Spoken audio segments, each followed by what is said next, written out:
He said no one else would ever want me, that I was lucky he stayed. I believed him for years. Here's how narcissists destroy your self-worth, and the truth I wish I'd known sooner. I remember staring at the chipped paint on the kitchen cupboard, the yellow light of the afternoon catching the dust motes in the air. The light was usually comforting, flooding the room with a sense of domestic warmth, but that day it just illuminated the grime and the neglect, making the disorder feel inescapable. We'd just finished a loud, terrible argument about rent money he swore he transferred days ago, money that was, predictably, not there, leaving us dangerously close to overdue penalties. The hole in our bank account was a growing, terrifying reality, but the weight of the panic and the immediate need to solve the problem was mine alone. My entire body felt heavy, weighted down by the predictable exhaustion of his existence. The endless grinding cycle of manufactured crisis, followed by hollow, false assurance. I had the metallic taste of copper in my mouth, the lingering physical trace of suppressed fear, and the sheer effort of keeping my composure during the shouting. He walked into the room then, smooth and completely unbothered, whistling a cheerful, ridiculous tune, something bright and entirely inappropriate for the financial situation he had just created. The lack of accountability was a performance in itself, a total, active erasure of the conflict that had just drained me dry. He didn't look at my face, which was still tight with the effort of holding back tears and the pure, burning frustration of dealing with his constant, systemic irresponsibility. He didn't look at the stack of unopened bills on the counter, a physical monument to his avoidance and my impending workload.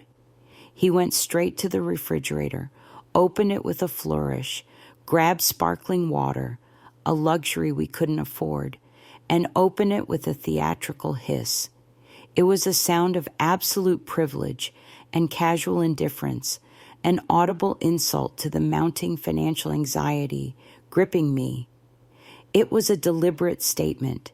My problems are irrelevant to my mood. "Babe, listen," he said, the voice already pitched for the ultimate sales pitch, resonating with artificial excitement and overwhelming confidence. He didn't ask me to listen or check if I was okay.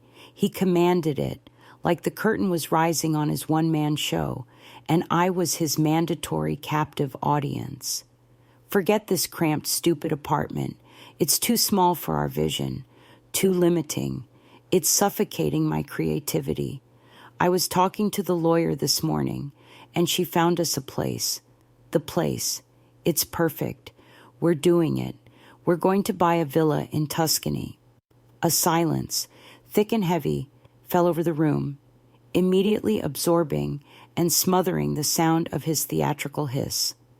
My throat tightened with the familiar cold dread that always accompanied his grand, unbelievable pronouncements. It was a sensation I knew too well, the sharp, dizzying drop you feel when the mask is pulled thin and the real, hungry void beneath it is staring back, demanding tribute and complete suspension of disbelief. The promise, that gorgeous, extravagant, monumental promise, landed like a physical punch to my already battered hope and exhausted spirit. Tuscany. It was my dream, the ultimate fantasy, the place I had always imagined myself writing, finding genuine, lasting peace, building a real home with ancient olive trees and stone floors, a life based on stability and beauty. I had told him about it one rainy night early on, a hopeful secret whispered during a time when I mistakenly believed our connection was deep and real, based on shared dreams and mutual respect. He was weaponizing it now, reflecting my own heart's deepest desire back to me as a guaranteed future, using it as an immediate, desperate escape hatch from the messy, immediate truth of our failure to pay the power bill and the impending consequences of his irresponsibility. He wasn't connecting.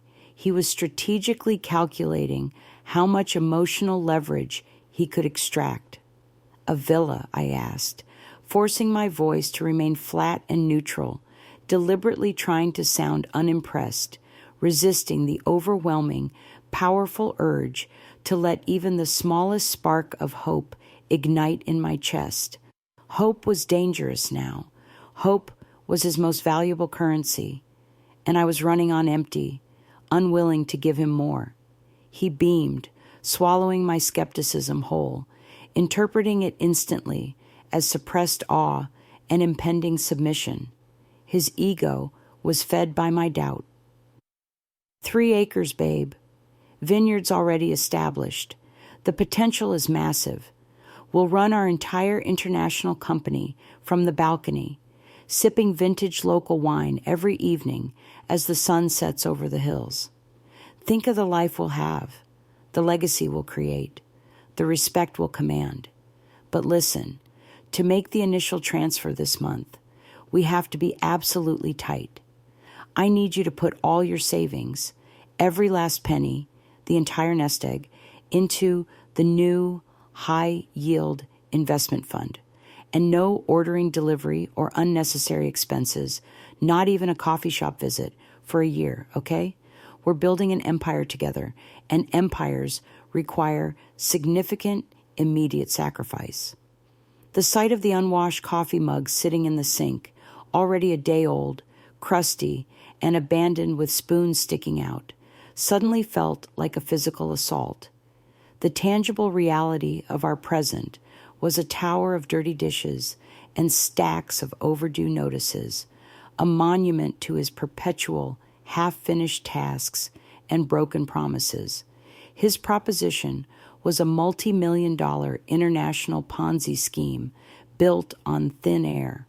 I was being asked to buy into a spectacular, unreachable fantasy, a sophisticated psychological scam, by sacrificing my actual, present stability, my savings, and my sense of security for a payout that would never, ever arrive, because the foundation of the operation was, quite simply, based on deceit.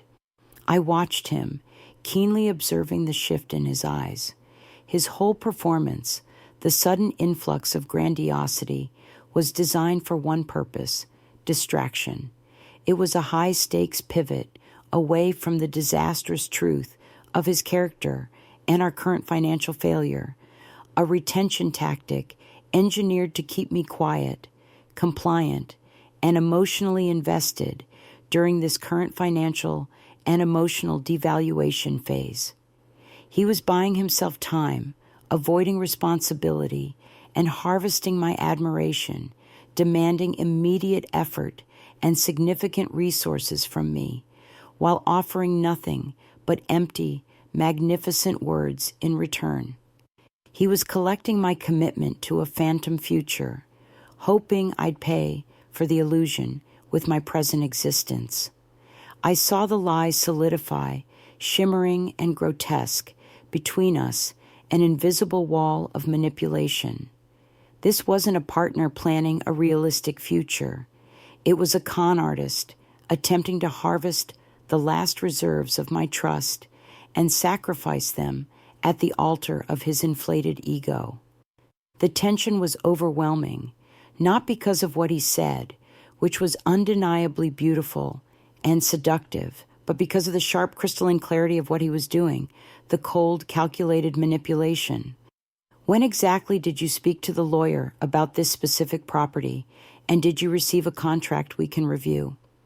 I asked the question precisely, grounded, and focused on verifiable documentation, refusing to engage with the beautiful picture he was painting, forcing him back to the boring, tangible details of the present.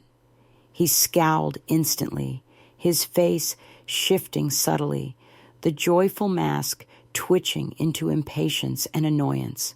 The effort of maintaining the facade was slipping.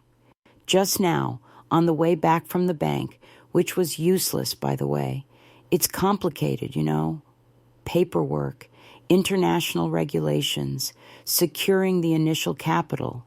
It's all happening behind the scenes. You don't need to worry about the boring, logistical details.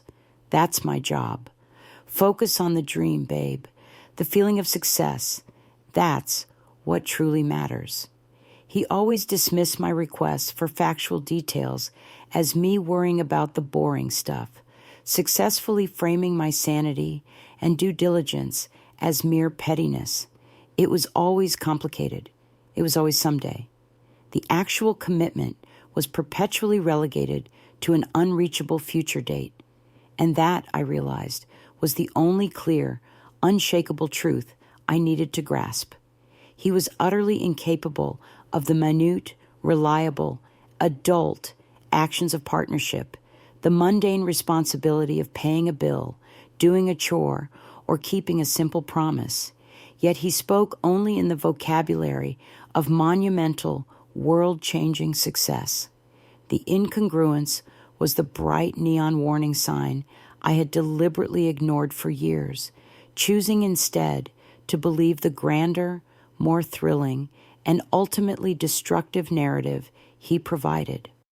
I was in a relationship where I was writing checks on funds of hope that hadn't and would never clear, and I knew, finally, that I had to stop the transaction entirely. I didn't argue the point about the villa again. I simply walked past him and started aggressively cleaning the dishes, scraping off the dried food with excessive, angry force. The silence I offered was not submission or compliance. It was active, strategic withdrawal. My mind was already elsewhere, actively planning the logistics of my escape from the magnificent Tuscan fantasy and the miserable, cluttered, dishonest reality he had constructed around me. The escape, however, was much harder than I anticipated, because before I could physically leave, I had to confront a terrible, foundational truth about myself, a painful self-discovery that explained precisely why I had tolerated the financial ruin, the emotional exhaustion, and the perpetual crisis for so long. I started noticing how my mind worked when things were calm, when he was momentarily subdued or genuinely focused on a solitary task.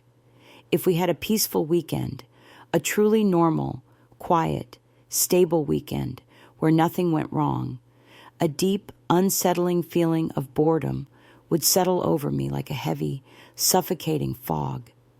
The absence of crisis felt not like relief, but like a profound, confusing void. I would feel restless, almost itchy, a nervous, expectant energy bubbling beneath my skin. I would find myself wishing, almost praying, subconsciously, that he would start a fight or launch into a dramatic, high-stakes story about his latest enemy or a new, improbable business venture, just to generate some intensity and a corresponding rush of adrenaline. I caught myself thinking that stable, kind, predictable partners, the ones my friends chose, who consistently showed up on time and quietly fulfilled their promises, were monochrome, lacking flavor. They're so beige, I would think, feeling a dismissive wave of pity for their simple lives, and immediately feel a rush of superiority about my own complex, dramatic, high-wire existence. My life, with its constant exhausting emergencies, felt vibrantly technicolor by comparison, full of meaning, high stakes, and purpose. That was when the real horror set in. I wasn't just attracted to him as a person. I was completely addicted to the rush of the chaos he created. I was addicted to the crisis, to the emotional high stakes, to the desperate adrenaline of constantly managing his volatility. I had become a person who felt truly relevant, truly alive, and crucially truly important only when I was actively fighting for survival and keeping the fragile, elaborate structure of his life from collapsing entirely. I was performing a demanding constant service, a form of emotional servitude. I had become the emotional stage manager for his grand show, running around backstage, ensuring the lighting, props, and audience were all perfectly prepared for his next grand entrance or catastrophic collapse. I took pride in how much I sacrificed, how much chaos I could endure, and how indispensable I was in cleaning up his massive, self-inflicted messes. I found pride in the competitive martyrdom of my situation, wearing my chronic exhaustion like a highly coveted badge of honor. I was the dedicated, long-suffering partner, the one person who could truly handle and keep his chaotic genius grounded. I had internalized the narrative that I was the anchor to his greatness, and without me, he would simply drift away into oblivion. I felt like I was basking in his reflected glory, believing deeply that my worth came from being close to such a dazzling, albeit destructive flame. I was getting a vicarious thrill from his wins, his power, and his dramatic conflicts, even when his fleeting victories came at my personal expense and emotional ruin. I was a utility, a resource, not a partner. My singular defined purpose was to provide him with the constant admiration, the unwavering obsequious servitude, and the logistical support, the fuel that kept his mask shining and his highly dysfunctional life running. I had merged my identity so completely with his that my dreams, Tuscany, starting a family, achieving professional success, were all waiting, frozen in time, for his approval, his participation, his permission. I had essentially made my entire existence conditional on him being the co-star. To choose autonomy felt terrifyingly empty, like stepping off a brightly lit, adrenaline-fueled stage into a silent, isolating, dark room. I had to acknowledge that this feeling of being alive was not love. It was the intense, volatile sensation of being trapped in a sophisticated trauma cycle. I needed to recognize that normal felt boring because I had a profound, deep-seated addiction to the manufactured rush of survival.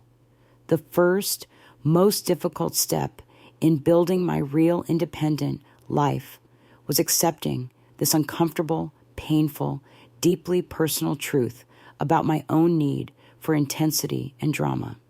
I had to begin the slow, deliberate, painful work of rebuilding a self that existed completely outside the shadow of his overwhelming, dangerous spotlight, a self that found contentment and true value in peace, not crisis.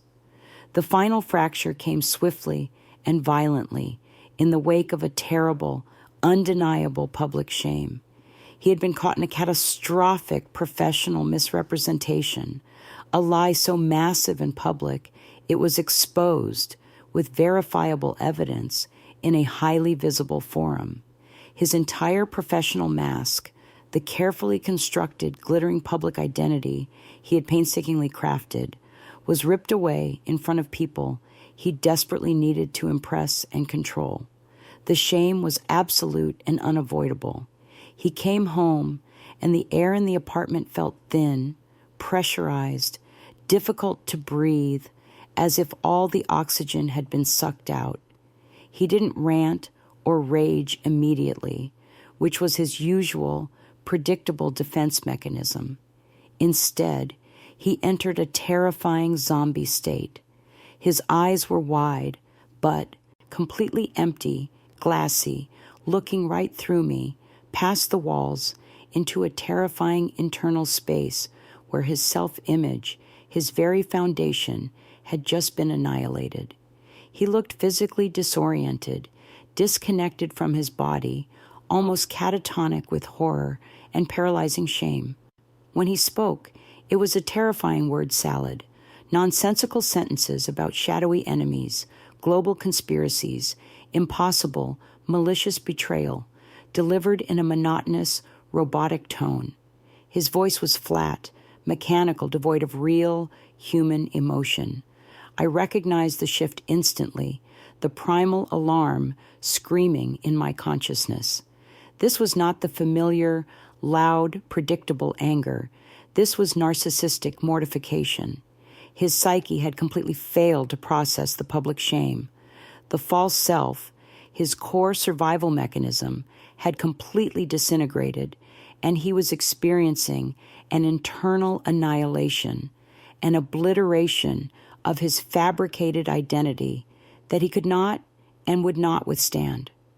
I felt the immense, terrifying calm, the chilling, unnerving stillness of the eye of the storm settle over the room. I knew, with absolute certainty, that he was at his most dangerous, an untethered, internal bomb waiting for a trigger. When his world completely collapses, the only thing that matters is survival, and to survive, he must immediately erase the witness to his humiliation. He had to obliterate the person, me, who saw the real, empty, terrifying void beneath the mask. Every cell in my body screamed one word: move. The primal instinct to escape took over my higher processing, overriding all logic and hesitation. I did not pity him. I did not move toward him to comfort him or offer solace. My gut told me, with chilling clarity, that any attempt to soothe, to empathize, or to show compassion would be instantly registered as a look of superiority, confirming his unbearable shame and immediately triggering an explosion of destructive, aimless rage aimed directly at me, the closest visible threat. I moved with quiet, surgical precision. I grabbed the pre-packed bag I had prepared months ago, my documents, keys, necessary savings, a ghost contingency plan finally activated by existential necessity. I didn't break eye contact, not wanting to surprise or trigger him, but my focus was not on his emotional state, but on the quickest, most direct path to the door and freedom. I saw the final change happen in his face. The vacant zombie stare solidified, hardening instantly into a look of focused, cold, inhuman intent. The survival mechanism had locked onto its target, the threat. He didn't have to say a word. The look was enough. It said everything. You saw. You know the truth. You are a threat to my existence. You must be removed. I didn't debate the relationship. I didn't try to reason or explain the finality of my departure. Knowing words were useless. I was not leaving a partner. I was escaping a nuclear, internal reaction. I simply exited the apartment and kept moving, recognizing that the person I thought I knew was utterly gone, replaced by a desperate, highly destructive, and unpredictable mechanism of self-preservation. My immediate singular priority was physical safety and the absolute permanent imposition of distance. The relationship had ended in that final terrifying second of visceral realization.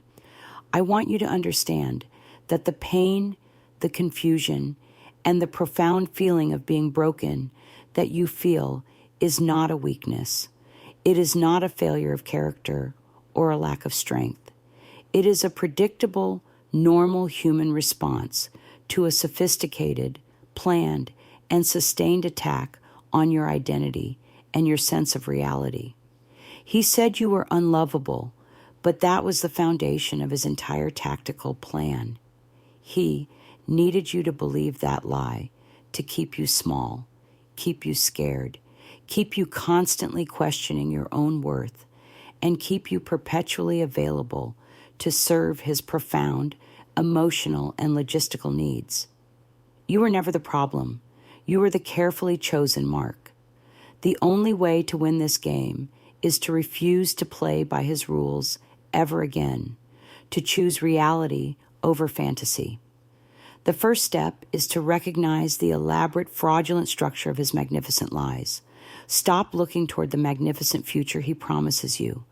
That villa in Tuscany, the dream job, the eternal magnificent commitment, it is all future faking, a sophisticated emotional lie designed solely to keep you investing your time, your money, and your spirit into his emptiness today.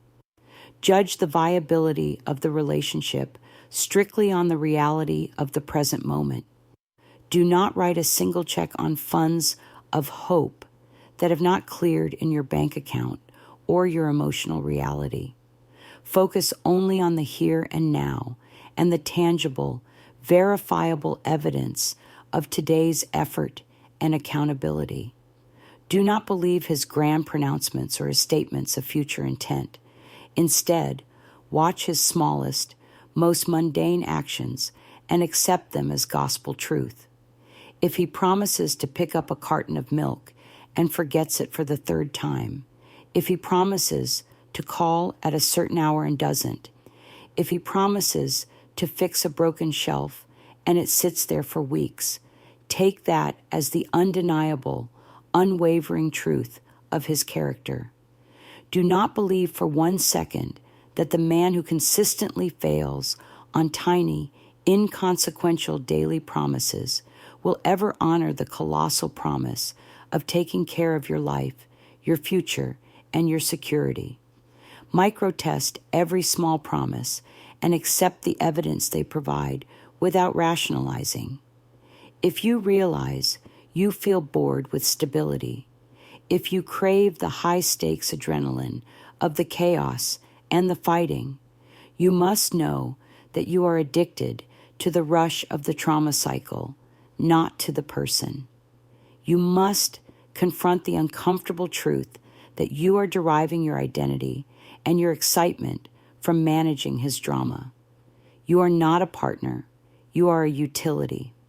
This realization is crucial for your healing. You need to develop deep, sustainable, financial, and emotional independence. Rebuild the self that was lost while you were consumed by his overwhelming, destructive spotlight. Rebuild your autonomy and find joy and contentment in your own stable reality.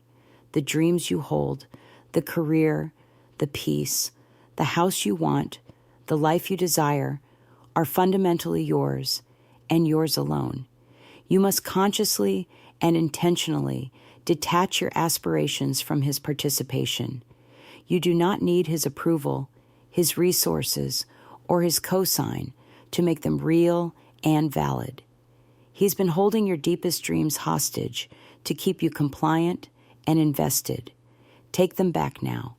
Create a concrete, actionable plan to achieve them entirely without him and for yourself, because your dreams are worthy of being realized by you. And finally, if you ever witness that horrifying, soul-deep moment of collapse, the mortification, the total loss of his public mask, you must remove yourself immediately and without a word. Do not try to soothe. Do not pity. Do not wait for a rational explanation or an apology that won't come. This is the moment of greatest risk. Ensure your physical safety and impose immediate, total, and permanent distance. You're not unlovable. You were simply being held captive by a person who needed you to believe that lie to survive and maintain his illusion. Your real life, your stable, valuable, and peaceful future is waiting for you now, on the other side of this honest, difficult truth. If this story resonated with you, if you recognize the sickening feel of those false, empty promises and the insidious cycle of chaos, then take a moment to confirm that you are truly committed to reclaiming your clarity and your life. Hit the like button to seal your commitment to yourself and to the truth. Share this message with anyone who needs to hear this empowering truth, and subscribe so we can continue this path toward understanding and empowerment together. Remember this: you are strong enough to walk away from a magnificent, beautiful lie and embrace a messy but honest truth that sets you free and allows you to finally heal.